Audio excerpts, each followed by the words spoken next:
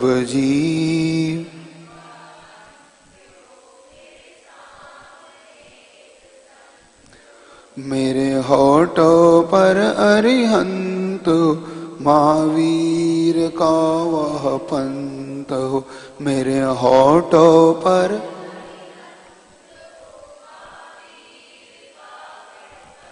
कसायों की आग में जलता जलता आया हूँ, कसायों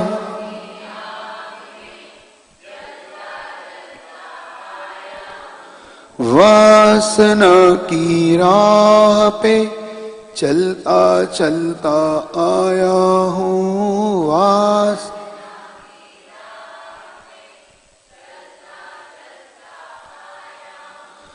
दुख भरी इस यात्रा का, दुख भरी इस सुखद अंत हो, जब जीवन का अंत हो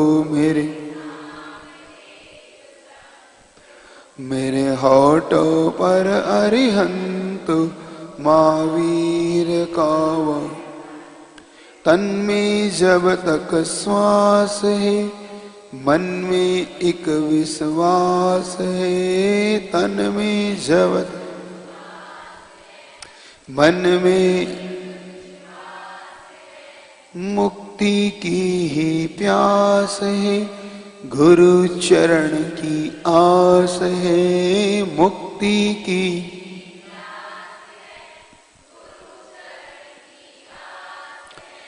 तन अचल और मन अमल हो, तन अचल और मन अमल, अब न कोई द्वंद हो, जब मेरे सामने मेरे होठों पर अरिहंत हो, धर्म में मेरी प्रीत हो, वेदना में जीत हो, धर्म में मेरी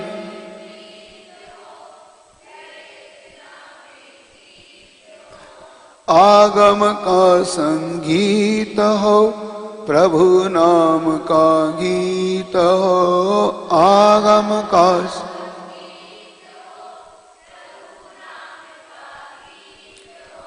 साधना के नंदन वन में, साधना के नंदन पावन बसंत हो, जब जीवन का अंत हो